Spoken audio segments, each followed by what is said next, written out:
स्वागत है आप लोगों का एक बार फिर से हमारे channel gardening and much more में और एक नए टॉपिक के साथ। आप सभी लोगों ने high density ultra high density के बारे में तो सुना ही होगा और मिड ऑर्चर्डिंग के बारे में भी सुना होगा। मिड ऑर्चर्डिंग जनरली हम लोग गुआवा में प्रयोग करते हैं, तो गुआवा क्रॉप को लेते हुए हम लोग आज चर्चा करेंगे हाई डेंसिटी एंड मिड ऑर्चर्डिंग के बारे में।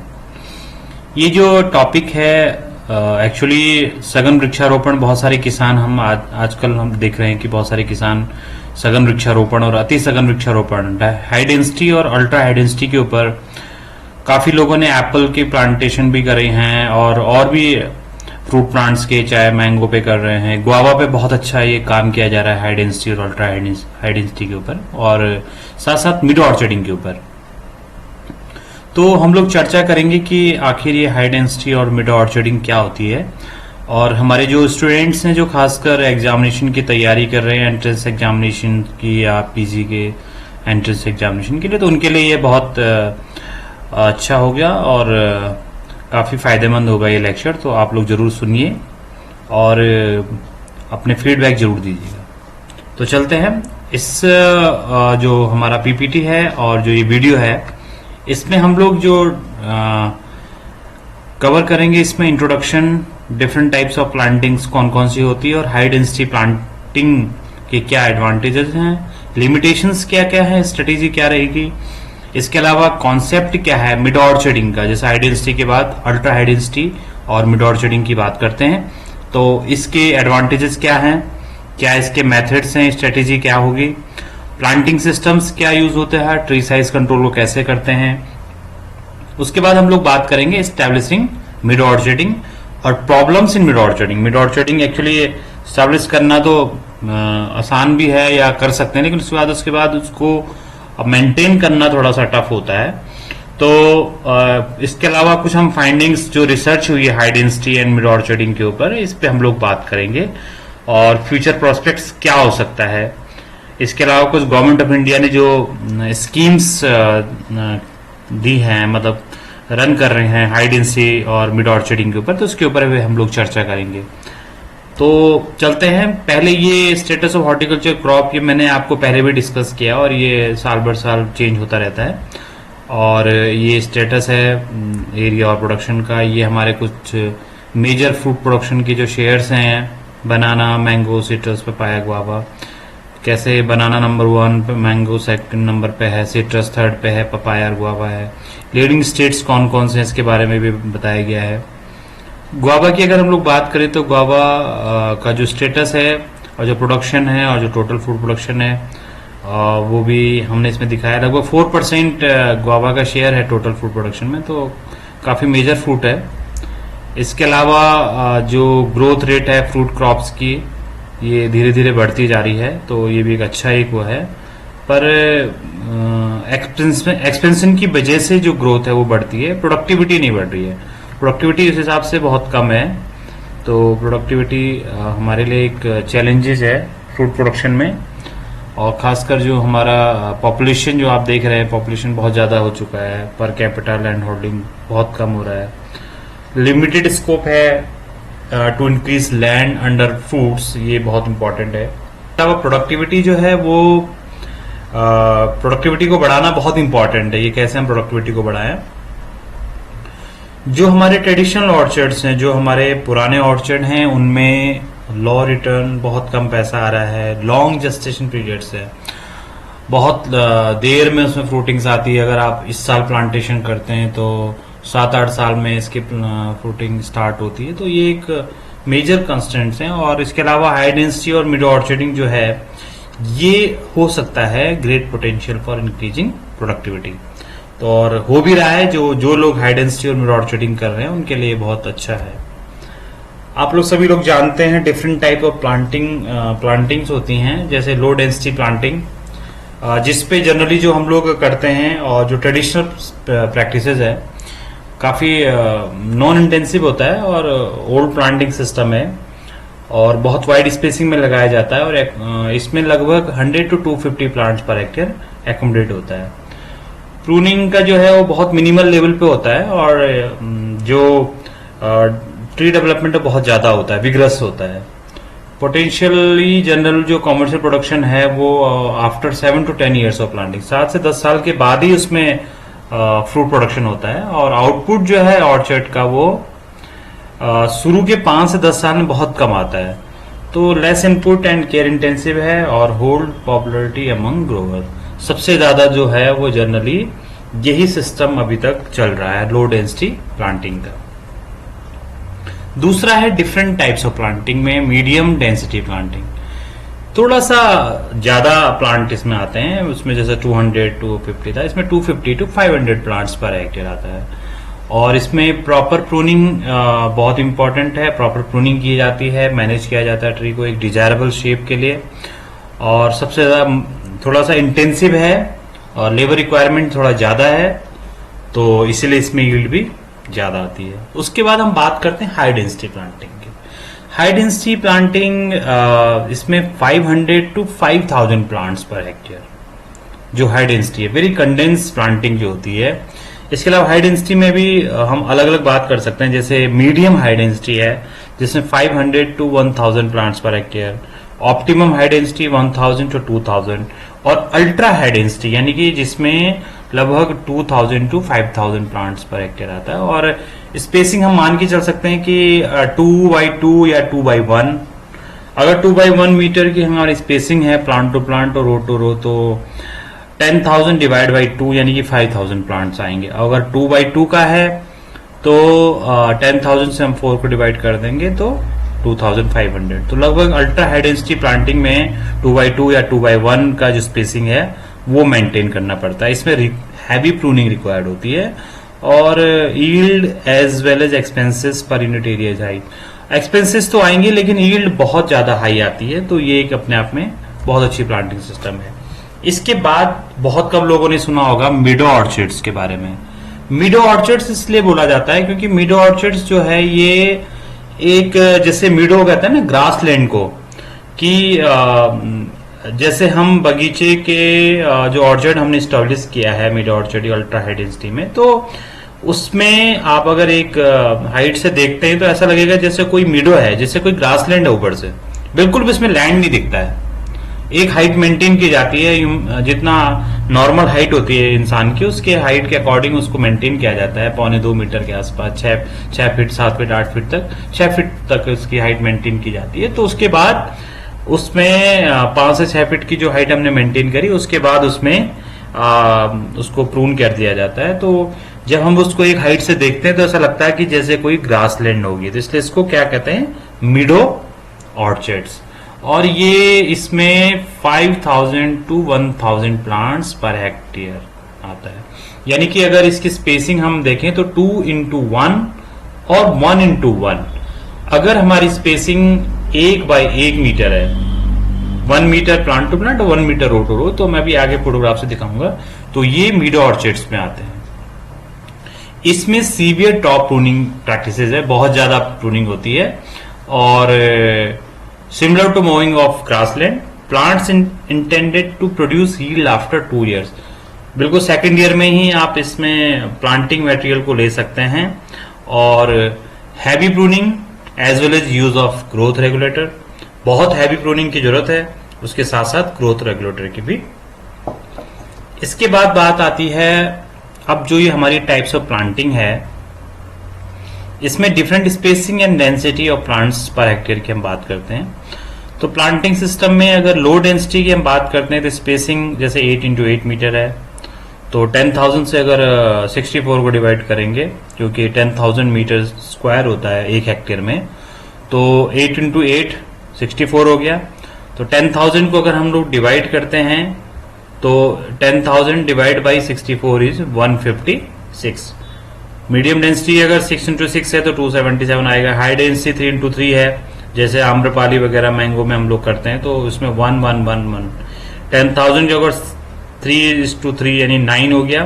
10,000 जो अगर 9 से डिवाइड करते हैं तो 1111 प्लांट्स पर हेक्टेयर आएगा। मिड ऑर्चर्डिंग में जैसे मैंने आपको बताया 2x1 या 1x1।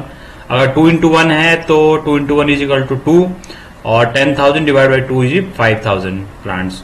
अगर 1:1 होता है इसकी जगह तो 1:1 इक्वल टू 1, तो 10,000 डिवाइड बाई 1 इज 10,000 प्लांट्स। अगर 1/1 मीटर पे लगाते हैं तो फिर आपका 10,000 प्लांट्स आएंगे। बाद हाई डेंसिटी प्लांटिंग की अगर हम लोग बात करें तो प्लांटिंग ऑफ फ्रूट ट्रीज, इसमें क्लोजर स्पेसिंग होती है और मोर नंबर ऑफ प्लांट्स, बहुत ज्यादा प्लांट्स आते हैं, मैक्सिमम प्रोडक्टिविटी पर यूनिट आती है और fastest way to increasing. Generally India में SDP technology has been successfully demonstrated in banana, pineapple, papaya, recently in mango, guava, citrus और अब तो एप्पल में भी काफी अच्छा अडॉप्ट किया जा रहा है और बहुत सारा काम किया जा रहा है एप्पल में, खासकर जो हमारे नॉर्थ वेस्ट हिमालयन रीजन है, चाहे हमारा उत्तराखंड है, हिमाचल है या जम्मू कश्मीर है, इनमें हाई डेंसिटी एप्पल पे काफी अच्छा काम किया जा रहा है, खासकर रूट स्टॉक्स को लेकर। तो ये है। और देखिए हम क्यों हाई डेंसिटी की बात करें, आखिर why we go for high density planting, तो इसमें सबसे इंपॉर्टेंट है कि population of India increase exponentially resulting shortage of suitable land for it. हमारे पास जमीन बहुत कम है और खासकर पहाड़ों में तो ये बहुत इंपॉर्टेंट है कि छोटे छोटे खेत हैं, हम एक नाली में आधा नाली में कैसे हम मैक्सिमम प्लांट लगा सकते हैं, तो इसके लिए ये बहुत अच्छा है। Rising energy and labour cost बहुत ज्यादा हो रही है, एनर्जी बहुत ज्यादा लग रही है और डिमांड जो है फ्रूट की वो बहुत ज्यादा बढ़ रही है। Productivity of almost all fruit India is very low as compare to that. देखिए वर्ल्ड की जो प्रोडक्टिविटी है वो जनरली बहुत ज्यादा है, 5 टाइम्स 6 टाइम्स 10 टाइम्स है, लेकिन इंडिया की जो प्रोडक्टिविटी एप्पल किसी फ्रूट्स की बात हम करें तो उसमें बहुत कम है। इसका रीजन यही है कि हम लोग ट्रेडिशनल प्लांटिंग सिस्टम पे काम कर रहे हैं। अभी हाई डेंसिटी प्लांटिंग में हमारे इंडिया में इतना ज्यादा भी काम नहीं हो रहा है, इस वजह से हमारी जो प्रोडक्टिविटी है वो कम हो रही है। मैक्सिमम जो फ्रूटिंग जो मैक्सिमम ऑर्चर्ड्स हैं वो सारे ट्रेडिशनल सिस्टम में लगाए गए हैं और इरेगुलर प्रोडक्शन ऑफ फ्रूट है क्योंकि न्यूट्रिशनल सप्लाई भी प्रॉपर नहीं है। मैं हम लोगों ने पहले भी, जो मेरा एक दूसरा लेक्चर है इंटीग्रेटेड न्यूट्रिएंट मैनेजमेंट इन हॉर्टिकल्चर क्रॉप, उसमें मैंने डिटेल में बताया भी है। इसके अलावा जो लार्ज साइज ट्रीज होते हैं वो उनका जो मैनेजमेंट प्रैक्टिस है थोड़ा टफ होता है। ये देखिए हाई डेंसिटी प्लांटिंग जैसे हमारा ये बनाना में है, काफी ज्यादा सक्सेसफुल है। इसके अलावा हमारे कुछ टेम्परेट फ्रूट्स में भी किया जा रहा है। ये हमारा गुआवा में कर रहे हैं, जैसे हम लोगों ने पंतनगर का जो हमारा मिड ऑर्चर्ड का है उसकी फोटोग्राफ से, ये हमारा पाइनएप्पल में किया जा रहा है और ये भी पंतनगर का एक हाई डेंसिटी प्लांटिंग ऑर्चर्डिंग है जो मेनली मैंगो पे किया जा रहा है। कुछ एडवांटेजेस की बात हम लोग करते हैं, जैसे हम लोगों ने बताया accommodate more trees of limited size per hectare, ज्यादा से ज्यादा प्लांट आता है, प्लांट प्रोटेक्शन केमिकल बहुत कम चाहिए, cost of production long run में कम हो जाता है। शुरू में तो काफी ज्यादा आता है लेकिन अगर हम लॉन्ग रन की बात करें तो कम होता है। और सोलर रेडिएशन के लिए बेटर यूटिलाइजेशन है, बियरिंग सरफेस सैलरी रिटर्न है, बहुत इंपॉर्टेंट है। और लेबर आउटपुट एफिशिएंसी, मशीनरी हम बहुत ज्यादा यूज कर सकते हैं, फ्रूट क्वालिटी अच्छा हो जाएगा, इजियर हार्वेस्टिंग हो जाएगी क्योंकि नजदीक रहेगा।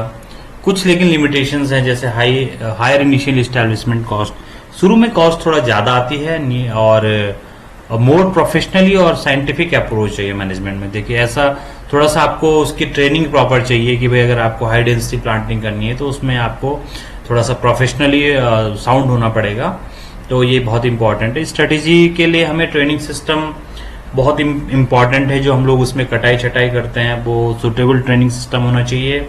ड्वार्फिंग रूट स्टॉक का यूज होना चाहिए, जैसे हम लोग एप्पल में अभी कर रहे हैं, M9 है, M109 या जो भी मेलिंग मैटन सीरीज या मेलिंग सीरीज के जो रूट स्टॉक्स हैं उनको हम एमला वगैरह का रूट स्टॉक यूज कर रहे हैं, तो उन ड्वार्फिंग रूट स्टॉक का यूज करना है। ड्वार्फ कल्टीवर्स यूज किए जा रहे हैं, जैसे हम लोग मैंगो में हम लोग बात करते हैं तो आम्रपाली को हम लोग कर रहे हैं, प्रमोट कर रहे हैं। इसके अलावा और भी वैरायटी अभी CISH ने डेवलप की है तो उसको भी हम लोग कर रहे हैं। Light pruning in early year consisting of thinning of branches, moderate pruning in late years और यूज ऑफ ग्रोथ रिटार्डेंट। कुछ ग्रोथ रिटार्डेंट्स का भी हम लोग यूज कर सकते हैं, कंसेप्ट में हम लोग ज्यादा चर्चा नहीं करेंगे, हम लोग पहले से बता चुके हैं। मिड ऑर्चर्डिंग की हम लोग बात करें तो मिड ऑर्चर्डिंग बहुत ही एक्सट्रीम वर्जन है हाई डेंसिटी प्लांटिंग का, और ये इसको अल्ट्रा हाई डेंसिटी या सुपर हाई डेंसिटी प्लांटिंग भी कहते हैं या बेड ऑर्चर्ड्स भी कहते हैं। और the meadow orchard originally develop by Hudson 1971, बहुत पुराना है और वजन ultra high density about 1 lakh 1 lakh trees per hectare full cover orchard for apple. देखिए 1 लाख ट्रीज पर हेक्टेयर, हम सोच नहीं सकते इंडिया में 1 लाख ट्री पर हेक्टेयर, लेकिन ये उन्होंने किया है। इजराइल ने भी इसको टेस्टेड किया है। Tree are planted about 45 into 75 centimetre, मतलब कुछ भी नहीं, स्पेसिंग बहुत कम है। और इसमें अल्ट्रा हाई डेंसिटी में 30,000 to 1 lakh trees per hectare भी किया गया है। Guava mid orchard was first time developed in India, CISH Lucknow. उन्होंने CISH लखनऊ सबसे पहले गुआवा मिड ऑर्चर्ड को डेवलप किया था। और ये कुछ कंपैरिजन है ट्रेडिशनल और हाई डेंसिटी में, क्योंकि ये आपको जानना बहुत जरूरी है। जैसे हम प्लांट पॉपुलेशन की बात करते हैं तो प्लांट पॉपुलेशन में ट्रेडिशनल में 150 टू 200 हेक्टेयर पर हेक्टेयर है, और 150 टू 200 प्लांट्स पर हेक्टेयर है। और इसमें तो आपको 500 टू 1 लाख तक जा सकता है। प्रोडक्शन में भी ट्रेडिशनल में कम होगा, लेकिन हाई डेंसिटी में उसका उससे ज़्यादा होगा, दुगुना तक हो सकता है। मैनेजमेंट बड़े ट्री हैं तो थोड़ा सा डिफिकल्ट हो जाता है। हाई डेंसिटी में स्मॉल साइज रहता है ट्री साइज, तो इजीली हम उसको मैनेज कर सकते हैं। लेबर रिक्वायरमेंट ट्रेडिशनल में ज़्यादा होगा, क्योंकि बहुत ज़्यादा दूर एरिया होगा और बहुत ज़्यादा बड़े बड़े प्लांट होंगे। हार्वेस्टिंग भी डिफिकल्ट होता है। हाई डेंसिटी में तो सारा मशीनों से होता है, तो ईजी होता है। क्वालिटी बहुत अच्छी आती है। स्टेब्लिशमेंट कॉस्ट शुरू में तो कम है, हाई डेंसिटी में कॉस्ट थोड़ा सा ज़्यादा होती है। तो लेकिन जो मशीनें हैं, ट्रेडिशनल में मशीनों का ज़्यादा यूज़ नहीं है, लेकिन मशीन्स का यूज़ हाई डेंसिटी में है। ये कुछ कंपैरिजन है हमारे ट्रेडिशनल और मिडो में, तो इसमें भी वही सब है। उसी चीज़ को हम लोग बता रहे हैं कि कैसे हम लोग उसको यील्ड को, बेयरिंग को, क्वालिटी और प्रोडक्शन कॉस्ट को बढ़ा सकते हैं। एडवांटेजेस हमने बताया, मैक्सिमम फ्रूट ब्रांचेज है, स्ट्रक्चरल ब्रांचेज है, बेटर यूटिलाइजेशन है, इंक्रीज द फोटोसिंथेटिक एफिशिएंसी है, डॉर्फ मिनिमम ऑपरेशन है, मोर ट्री है। तो अब इसके बाद हम स्ट्रेटेजी की बात करते हैं कि मिड ऑर्चर्डिंग को हम कैसे करें। स्पेशली एक एग्जांपल लेके चलते हैं गुआवा में। तो प्लांटिंग सिस्टम और tree size control, planting system के ऊपर हम बात करेंगे और ट्री साइज कंट्रोल हम कैसे कर सकते हैं। तो प्लांटिंग सिस्टम जैसे बहुत सारे प्लांटिंग सिस्टम होते हैं। स्क्वायर सिस्टम जनरली जो ज़्यादातर यूज़ किया जाता है, row to row, plant to plant, एक सेम साइज को रखा जाता है। जैसे आप लोग फर्स्ट वाला जो फोटोग्राफ देख रहे हैं, ये स्क्वायर सिस्टम है। इसमें अगर हम 7 टू 7 मीटर का अगर हम प्लांट टू प्लांट और रो टू रो अगर रखते हैं तो 204 ट्रीज आएंगे, यानी कि 10,000 अगर हम 49 से डिवाइड करते हैं तो 2004 ट्रीज आएंगे। रेक्टेंगुलर सिस्टम में इसमें रो टू रो थोड़ा बढ़ जाएगा और प्लांट टू प्लांट सेम रहेगा, तो रो टू रो की स्पेस बढ़ गया, प्लांट टू प्लांट का कम होगा। ट्रायंगुलर सिस्टम में ये भी बहुत फेमस है, और इसमें क्या होता है कि इस प्रकार से जो जैसे फर्स्ट रो है, फिर सेकंड रो को फर्स्ट रो के सेंटर से लेके स्टार्ट करते हैं, तो ये ट्रायंगुलर सिस्टम हम लोग करते हैं। तो ये सिस्टम है। इसके अलावा सिंगल हैज रो सिस्टम है। सिंगल हैज रो में भी आपका थोड़ा रेक्टेंगुलर सिस्टम हम कह सकते हैं उस टाइप का है। और डबल हैज रो सिस्टम में क्या होगा कि प्लांट टू प्लांट और रो टू रो सेम होगा, उसके बाद 2 रो के बाद फिर उसकी स्पेसिंग जस्ट डबल हो जाएगी।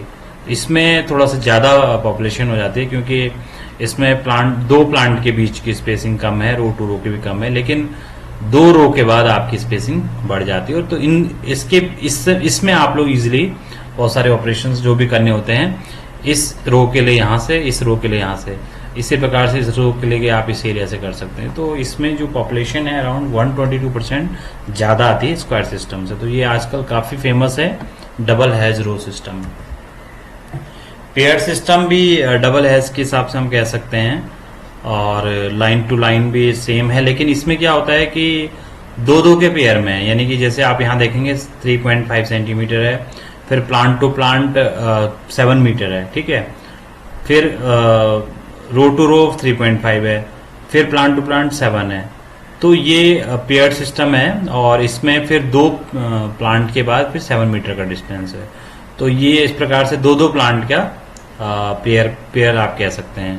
क्लस्टर सिस्टम में क्या होता है कि 4 प्लांट का हम क्लस्टर मान के चलते हैं। प्लांट टू प्लांट 3.5 है, फिर प्लांट टू प्लांट 3.5 है, और रो टू रो भी 3.5 है। 2 प्लांट के बाद फिर उसका स्पेसिंग क्या है, 7 मीटर कर देते हैं, प्लांट टू प्लांट भी और रो टू रो। तो इसको क्लस्टर सिस्टम कहते हैं कि 4 प्लांट का हम एक क्लस्टर लेके चलते हैं, ठीक है। इसमें जो प्लांटिंग सिस्टम है, इसमें हमारे ट्रीज का जो पॉपुलेशन है बहुत ज़्यादा बढ़ जाता है। ये डिफरेंट प्लांटिंग सिस्टम है। स्क्वायर सिस्टम में कितना आएगा, पेयर सिस्टम में 1.33 ज़्यादा आएगा स्क्वायर से, हैज रो में 1.66 आएगा, क्लस्टर में 1.77 आएगा, और डबल हैज रो में 2.22% ज़्यादा आएगा as compare to square system. तो ये बहुत इंपॉर्टेंट है। डबल हैज रो सिस्टम आजकल काफ़ी यूज़ किया जा रहा है। इसके बाद सेकंड जो ऑप्शन है वो है tree size control. Tree size को एक तो जेनेटिकली ट्री साइज कंट्रोल है कि भाई हम ड्वार्फिंग रूट स्टॉक का यूज करें, ड्वार्फिंग साइन वैरायटी का यूज करें। दूसरा मैकेनिकल ट्री साइज कंट्रोल में जैसे हैजिंग कर लें, टॉपिंग कर लें, स्कर्टिंग कर लें, प्रूनिंग और ट्रेनिंग कर लें। इसके अलावा तीसरा है पीजीआर। पीजीआर को हम लोग यूज कर सकते हैं ट्री साइज में, जैसे पैक्लाविट्रोजॉल को यूज किया जाता है, इथोफोन को यूज किया जाता है। तो ये सब हार्मोन्स है जिनको हम लोग यूज कर सकते हैं। Use of dwarfing root stock की हम लोग बात करते हैं ट्री साइज में, तो बहुत सारे रूट स्टॉक्स हैं, जैसे चाइनीज गुआवा है, फिडिस थैलिनियम जो है, सीडियम गुआजावा का और सीडियम फिडिस थैलिनियम का। इसके अलावा सीडियम प्यूमिलम है, सीडियम चाइनेंसिस है, सीडियम ओले है, ये सेमी ड्वार्फ है। इसके अलावा एनिप्लॉइड नंबर 82, मैंने इससे पहले की जो स्लाइड थी गुआवा की ब्रीडिंग के ऊपर, उसकी मैंने डिटेल में बताया है, और ये क्वेश्चन बहुत बार पूछा भी जाता है। Out of many promising root aneuploid number 82 was found the best in imparting dwarfness in commercial cultivar Allahabad Safeda and release as a Pusa Srijan. जो एनिप्लॉइड नंबर 82 है उसको पूसा सृजन भी नाम दिया गया है IRA द्वारा, and it is a potentially dwarf stock for guava and has been recommended for Allahabad Safeda variety for establishing high density orchard. Tree size control करने का बहुत सारे तरीके हैं, जैसे मैकेनिकल ट्री साइज कंट्रोल है, हैजिंग से आप कर सकते हैं, टॉपिंग है और स्कर्टिंग है। ये बहुत सारे टर्मिनोलॉजी है जो आप लोगों को बताया जाता होगा। हैजिंग में क्या करते हैं, रिमूव द आउटर कैनोपी को है। टॉपिंग में हम लोग क्या करते हैं, cutting of vegetation in top of the tree, ठीक है। और स्कर्टिंग में क्या करते हैं कि जो नीचे के लोअर ट्री ब्रांचेज होती हैं ग्राउंड से, उसको एक लिमिट तक हम क्या कर सकते हैं, पूरा रिमूव कर देते हैं। इसको स्कर्टिंग कहते हैं। स्कर्टिंग का मतलब है कि प्रूनिंग ऑफ लोअर ब्रांचेस, ठीक है। और जो स्कर्टिंग होती है इंप्रूव होती है under tree access for irrigation, bedding and fertilisation. जो भी प्रोसेसिंग हमको कल्चर ऑपरेशन करना है तो स्कर्टिंग में हम इजीली उसके अंदर कर सकते हैं। तो स्कर्टिंग भी बहुत इंपॉर्टेंट है। ये नहीं कि हमने केवल टॉपिंग करी है या हैजिंग करी है, स्कर्टिंग बहुत इंपॉर्टेंट होता है। नीचे से हमको उसको मेंटेन करके रखना पड़ता है एक हाइट के बाद। इसके बाद training and pruning. Training and pruning आप लोगों को पता ही है, मैंने पहले ही बताया है। 2 टाइप्स ऑफ प्रूनिंग होती है ऑर्चर्ड में, और pruning always has dwarfing effect on the tree, controlling growth for severe pruning. इसके अलावा ग्रोथ रिटार्डेंट की बात मैंने कहा था, कंट्रोल जो ट्री साइज को करता है, जैसे पैक्लाविट्रोजोल है at the rate of 500 ppm, और इसके अलावा इथेफोन है, ethephon at the rate of 5000 ppm। ये आप एक गुआवा में एग्जांपल लेके चल सकते हैं कि कैसे एक कंपोनेंट में मिड ऑर्चर्ड सिस्टम को किया गया है। मैनेजमेंट में जैसे वाटर, INM और IPM है। क्वालिटी प्लांटिंग मटेरियल के लिए 2 type, healthy, free from disease and pest. Plant training में plant train for making dwarf canopy. Support, financial support चाहिए। साइट में suitable to guava, well fertile, near to source. Spacing में एक तो variety important है, root stock आप कौन सा यूज कर रहे हैं, प्लांट यूटिलाइज मैक्सिमम लाइट, ये देखना पड़ेगा। वेराइटी में ड्वार्फ सुटेबल टू मार्केट। तो ये पूरा कंपोनेंट है हर पूरे, जब हम लोग मिड ऑर्चर्ड हम लोग गुआवा का लगाते हैं तो इसमें ये सब चीजें देखनी पड़ेंगी। एस्टेब्लिशिंग मिड ऑर्चर्ड, एक तो हम लोग प्लांटिंग की हम लोग बात कर रहे थे, तो प्लांटिंग 2 हम लोग इसमें यूज कर सकते हैं मिड ऑर्चर्डिंग में। एक तो 2 into 1 मीटर, और जिसमें लगभग 5000 डेंसिटी आती है, मैंने आपको पहले बताया। और इसमें हम लोगों ने जैसे पंत प्रभात GVPUT पंतनगर ने 2009 में इस्टेब्लिश किया था, अक्टूबर 2009 में पंत प्रभात अमरूद की जो वहाँ पे मिड ऑर्चर्ड डेवलप किया गया है। इसके अलावा CISH लखनऊ ने ललित, इलाहाबाद सफेदा और सरदार को मिड ऑर्चर्ड में डेवलप किया है। Meadow orcharding after 1 year of topping at 60 centimetre from ground level.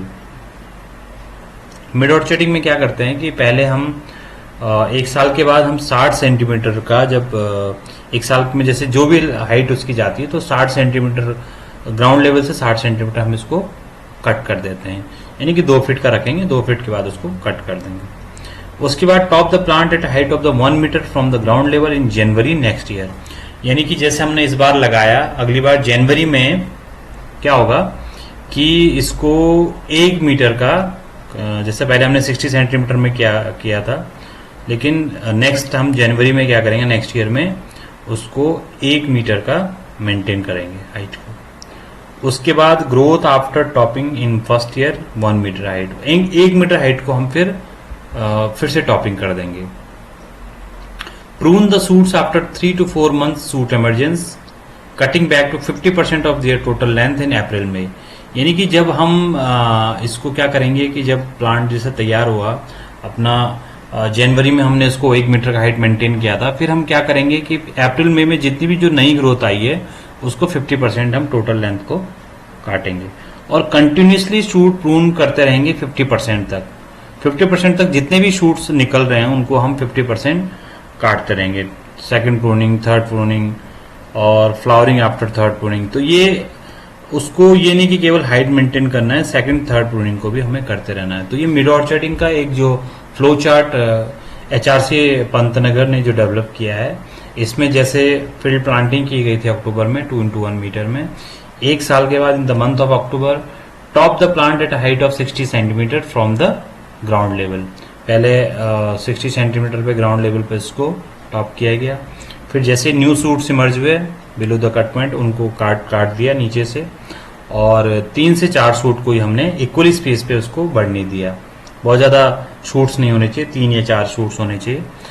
इसके अलावा जो top the plant at height of 1 metre from the ground level in January, जो जैसे मैंने आपको बताया कि नेक्स्ट ईयर जनवरी में हम क्या करेंगे, 1 मीटर का उसको ग्राउंड लेवल पे मेंटेन कर लेंगे, और जो मल्टीपल शूट्स आ रहे हैं उनको हम लोग कट कर देंगे। उसके अलावा फिर इसमें क्या करते हैं कि जैसे prune the shoots after 3-4 month of shoot emergence, cutting back to 50% of their total length in April में, जितना भी उसमें नई ग्रोथ हुई है उसको 50% को हम काट देते हैं, और shoot initiate in flowering take place continuously. जो शूट प्रूनिंग है ऑन ट्री एवरी ईयर, हम क्या करते हैं कि 50% जो भी शूट आती है उसको 50% हम कटिंग करते रहते हैं। अप्रैल मई में अगर फ्रूटिंग होती है तो वो जो अप्रैल मई की कटिंग होती है उसकी फ्रूटिंग अक्टूबर में आती है, जो अगर जुलाई में होगा तो फ्रूटिंग मार्च अप्रैल में होगा। अगर फ्रूटिंग अक्टूबर नवंबर में करते हैं तो उसके लिए वो हाइट मेंटेन की जाती है। तो ये हमें 4 to 5 ईयर्स तक हमें इसे करना है, और उसके बाद हमें जो हाइट है वो मेंटेन करनी है 2 मीटर की, यानी कि मैक्सिमम 2 मीटर की हाइट हमें मेंटेन करनी होती है। वैसे 1.75 है, पहले 2 मीटर कहते थे, अब 1.75 मीटर है, उसको हम लोग मेंटेन करेंगे। ये फोटोग्राफ्स है, जैसे इनिशिएशन आता है उसका नया उसका, उसके बाद हम रिप्रूनिंग करके इसमें कट कर देते हैं, और न्यू शूट्स जैसे इमरजेंस हुए हैं after repruning and flowering take place. ये प्रूनिंग ट्रीज हैं, हैवली फ्रूटिंग है उसके बाद जब हम प्रून करते हैं। और ये ओवरव्यू है मिड ऑर्चर्ड का, पंतनगर का। ग्रोथ आफ्टर थर्ड ईयर में कैसी ग्रोथ थी, और 5th ईयर में देखिए कितनी अच्छी ग्रोथ हो चुकी है, बिल्कुल टोटली पूरा एक तरफ से बराबर लग रहा है। तो ये एक ओवरव्यू है, प्लांटिंग डिस्टेंस कैसे किया, उसके बाद 1 ईयर में हमने टॉपिंग करी, फिर न्यू ग्रोथ को प्रून किया, फिर 2nd ईयर में भी किया, फिर 3rd प्रूनिंग करिए, फिर 3rd फ्लावरिंग के बाद प्रूनिंग करिए। तो ग्रोथ पैटर्न के बाद जो फ्रूटिंग है मिड ऑर्चर्ड में इस प्रकार से, जैसे 1st ईयर में इस प्रकार के फ्रूटिंग आए, 2nd ईयर में भी काफ़ी अच्छी फ्रूटिंग आई, 3rd ईयर में फ्रूटिंग है, 4th ईयर में फ्रूटिंग है, 5th ईयर की ये फ्रूटिंग है, और ये 6th ईयर की है। तो 1st ईयर से ही फ्रूटिंग स्टार्ट हो जाती है। ये 2010 की फ़ोटो है, 9 के बाद 10 में, फिर 14 में ये मेरा अपना एक्सपेरिमेंट था। 2014 में जो मेरा एक्सपेरिमेंट था ये उसी की फ़ोटो है 2014 की, और उसके बाद ये 14 के बाद 15 की फ़ोटोग्राफ्स है। तो इस प्रकार से कुछ रिसर्च वर्क हुए हैं, फाइंडिंग्स हुए हैं, बहुत ज़्यादा हम इसमें डिस्कस नहीं करेंगे, थोड़ा कंक्लूजन के ऊपर आएंगे इसका। तो जो डबल हैज रो सिस्टम है उसके नंबर ऑफ ट्रीज तो ज़्यादा आती है, और यील्ड भी बहुत ज़्यादा देखी गई है। 2007 का एक पेपर है जिसमें प्लांटिंग सिस्टम के ऊपर किया गया था गुआवा का। इसमें सरदार कल्टीवार को लिया गया था और इसमें ये देखा गया कि जो डबल हेज रो सिस्टम है इसमें यील्ड काफ़ी अच्छी आती है। तो मैंने आपको जैसे पहले बताया डबल हेज रो सिस्टम बहुत अच्छा है और बहुत इफेक्टिव है। इसी सब प्रकार से इसका बीसी रेशियो भी बहुत अच्छा आया था डबल हेज रो सिस्टम का। तो double hedge row planting system in guava gave highest net return per year.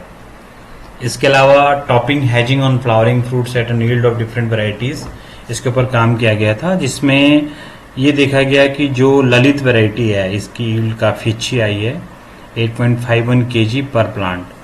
तो ये सभी बहुत सारी वैरायटीज में ली गई थी, सरदार श्वेता वगैरह। इसके अलावा ये उसी एक्सपेरिमेंट का है कि कैसे क्या क्या मिड ऑर्चर्डिंग में डिफरेंट वैरायटीज़ में। तो इसमें फ्रूट वेट तो सरदार का काफ़ी अच्छा आया था, लेकिन जो TSS है वो CISS G6 का अच्छा आया था। एस्कॉर्बिक एसिड श्वेता में अच्छा आया था और जो टोटल शुगर है वो CISS G5 में। बहुत ज़्यादा इसमें डिफरेंस नहीं है। ये कुछ वैरायटी है।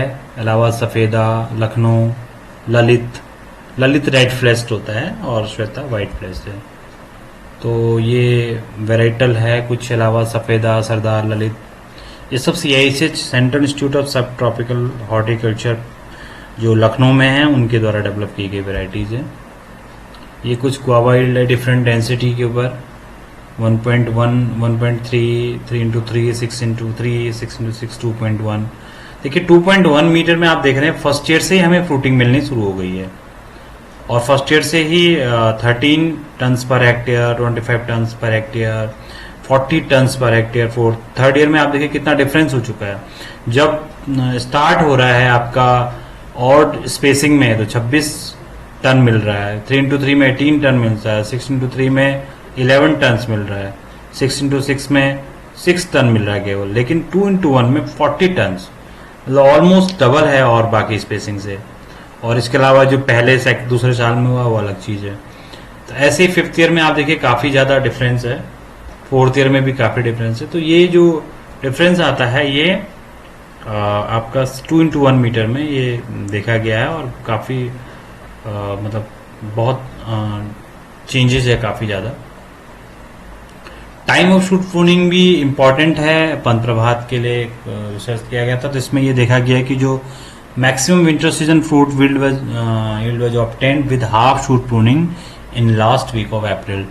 इसमें बहुत सारा काम हुआ है और मेरा भी इसमें काम था। तो हम लोगों ने ये देखा था कि जो रिटेन वन लीफ पेयर, यानी कि एक लीफ पत्ते को अगर आप छोड़ देते हैं, जैसे ये है, इसमें तो इन्होंने 2 लीफ को किया है, रिटेनिंग ऑफ 2 लीफ। लेकिन हम लोगों ने देखा कि 1 leaf pair, retaining of 1 leaf pair, इसमें ज़्यादा अच्छा फ्रूटिंग हुआ है और ज़्यादा अच्छा विंटर सीजन फ्रूट मिला है। तो इसको फिर हमने रिवाइज किया था हाफ शूट प्रूनिंग को, रिटेन ऑफ 1 लीफ पेयर, ये ज़्यादा इफेक्टिव था। तो कुछ पुराने और भी रिसर्च हुए हैं 1 लीफ पेयर ऑन फ्रूट में। तो ये सब तो मैंने जैसे आपको बताया कि 1 leaf pair pruning in guava planted under square system is useful to maximum yield in winter season crop under Terai region. तो इसके अलावा ये डिफरेंट ट्रीटमेंट्स हैं, unprune control, 1/4 shoot pruning, half shoot pruning, 3/4 shoot pruning.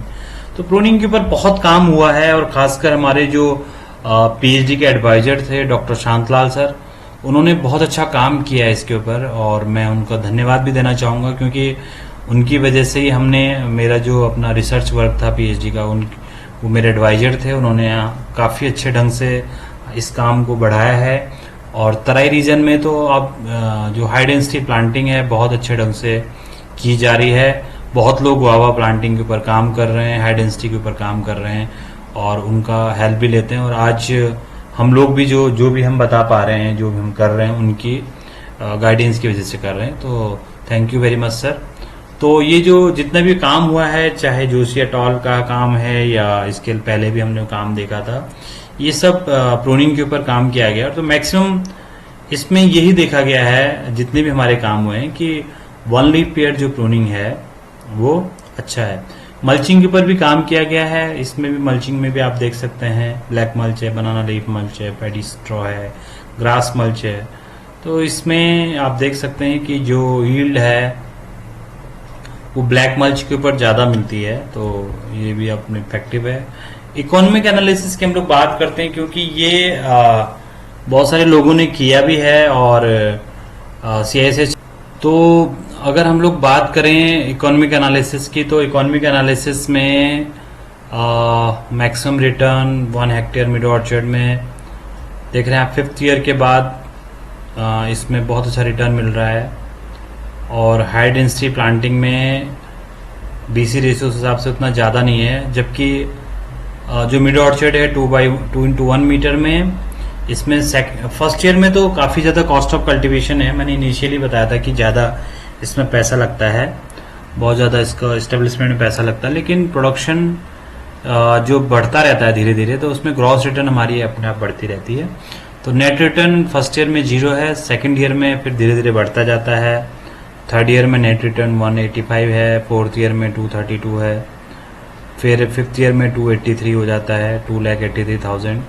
तो जो BC ratio है ये 5th years में 4.67 के आसपास चला जाता है।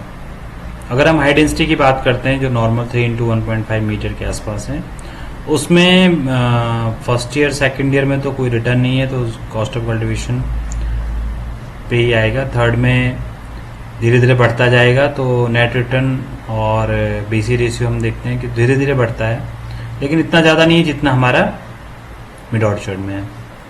ये कंपैरिजन है इकोनॉमिक एनालिसिस का, तो जैसे हमने अभी बताया भी था, उस हिसाब से 6x6 मीटर, 3x3 और 2x1। अगर हम तीनों को लेके चलते हैं, मीडियम डेंसिटी, हाई डेंसिटी और मिड ऑर्चर्ड, तो इसमें आप देख सकते हैं कि अगर एज की बात हम करें ऑर्चर्ड में, कि स्टार्टिंग एज जैसे 7 ईयर्स में मीडियम डेंसिटी में देता है, या हाई डेंसिटी में, या मिड ऑर्चर्ड में, तो BC रेशियो आप देख सकते हैं कि मीडियम डेंसिटी से जस्ट डबल है।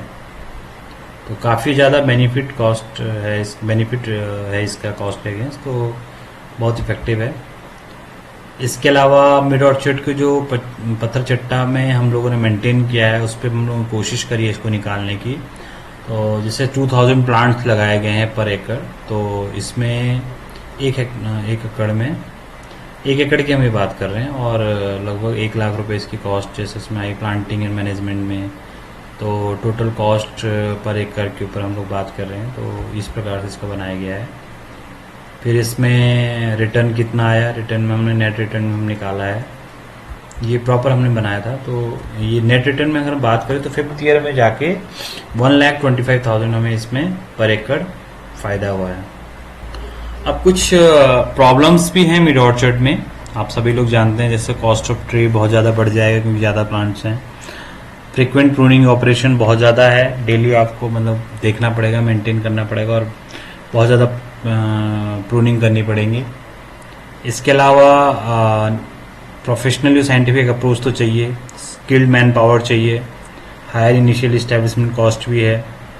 तो ये सब चीज़ें हैं। फ्यूचर प्रोस्पेक्ट्स क्या हो सकता है, जैसे integrating the bigger regulations to develop suitable dwarf cultivar, और standardising the canopy management practices, और exploring the possibility of mechanisation by employing chemical free and less labour intensive.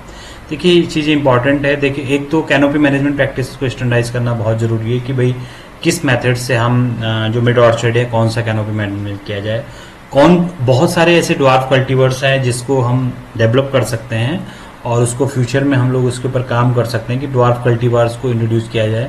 अभी तो जो नॉर्मल कल्टीवर हैं उन्हीं पे हम लोग काम कर रहे हैं, तो जो ड्वार्फ कल्टीवर्स हैं उनके ऊपर काम किया जाए और उसको हम प्रमोट करें। इसके अलावा मैकेनाइजेशन इज़ वेरी इंपॉर्टेंट। मैंने पहले की हमारी एक वीडियो भी बनाई है मैकेनाइजेशन के ऊपर, और उसमें हम लोग ये बात कर रहे हैं कि जो मैकेनाइजेशन है उसके वजह से हमारा टाइम सेव होता है और कॉस्ट भी सेव हो जाती है, केमिकल फ्री भी होता है, बहुत ज़्यादा है। और सबसे ज़्यादा इंपॉर्टेंट फार्मर्स ट्रेनिंग जो है हाई डेंसिटी के ऊपर होना चाहिए। ये कुछ कॉस्ट नॉर्म्स पैटर्न है गवर्नमेंट ऑफ इंडिया के जो हाई डेंसिटी के ऊपर काम दिया जा रहा है। न्यू गार्डन अगर आप लोग लगाते हैं अल्ट्रा हाई डेंसिटी का, तो विद ड्रिपिगेशन अगर आप लगाते हैं तो 2 लाख पर हेक्टेयर इसके कॉस्ट नॉर्म है। और पैटर्न ऑफ असिस्टेंस में नेशनल हॉर्टिकल्चर मिशन में लगभग 80,000 पर हेक्टेयर है। 3 इंस्टॉलमेंट में दिया जाएगा। इसके अलावा 50,000 पर हेक्टेयर विदाउट इरिगेशन में है। अगर आप हाई डेंसिटी करते हैं तो उसमें 60,000 पर हेक्टेयर है और विदाउट इरिगेशन में 40,000 पर हेक्टेयर। इसके अलावा HMNEH और TSP प्रोजेक्ट भी हैं, इसमें भी पैटर्न ऑफ असिस्टेंस अलग अलग है, इसमें थोड़ा ज़्यादा है, 1 लाख के ऊपर है।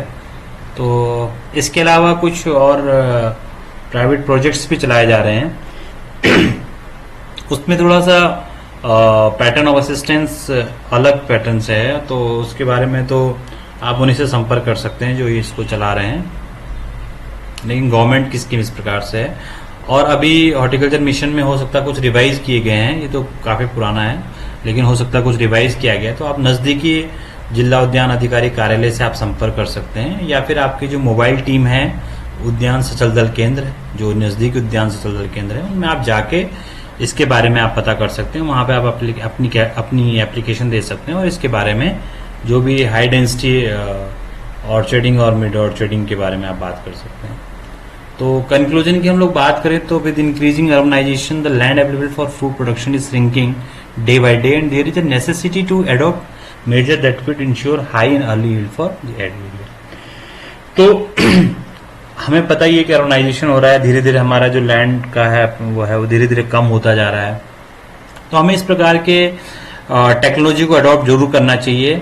Adoption of high density and mid orcharding, ये जो भी टेक्नोलॉजी है इसको हमें जरूर अडॉप्ट करना चाहिए।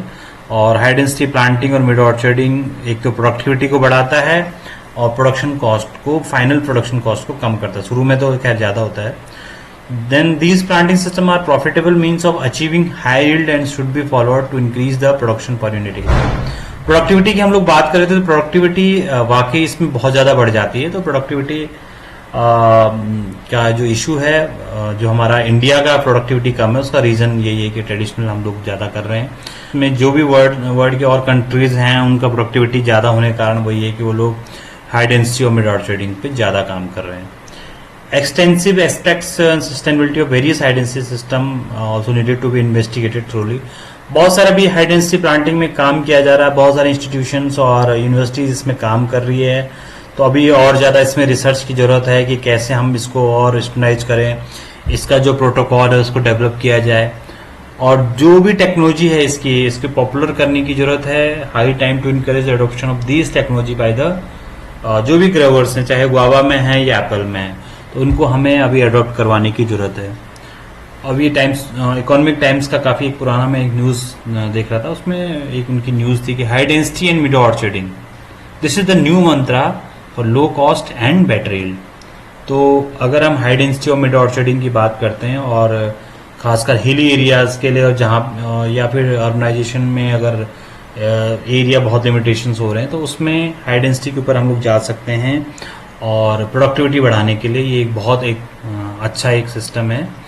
तो लो cost and better yield, low cost तो हम नहीं कह सकते, लेकिन प्रोडक्टिविटी के लिए ये बहुत इंपॉर्टेंट है। तो this is a very good concept, high density mid orcharding. आप इसके बारे में ज़रूर करें। और जो भी लोग आगे जो फ्यूचर में ऑर्चर्ड लगाना चाहते हैं, बगीचा लगाना चाहते हैं, बागवानी करना चाहते हैं, वो हाई डेंसिटी और मिड ऑर्चर्डिंग के ऊपर ज़रूर फोकस करें और इसके ऊपर ही प्लांटेशन करें। तो थैंक यू वेरी मच। आपको ये प्रेजेंटेशन कैसा लगा, ये वीडियो कैसा लगा, आप ज़रूर बताएं। कमेंट बॉक्स में जाके ज़रूर कमेंट करें और इस वीडियो को आप शेयर ज़रूर करें। और अगर आपको इस प्रकार के जो भी पीपीटीज़ की आपकी आवश्यकता है तो आप हमें मेल कर सकते हैं, या फिर कमेंट बॉक्स में जाके भी लिख सकते हैं कि आपको अगर आप इसकी पीपीटी की आवश्यकता है तो हम इस पीपीटी को आपको प्रोवाइड भी करा सकते हैं। तो thank you very much and thanks again. और हमारे इस वीडियो को लाइक ज़रूर करें, शेयर ज़रूर करें, कमेंट ज़रूर करें और हमारे चैनल को सब्सक्राइब ज़रूर करें। Thank you once again.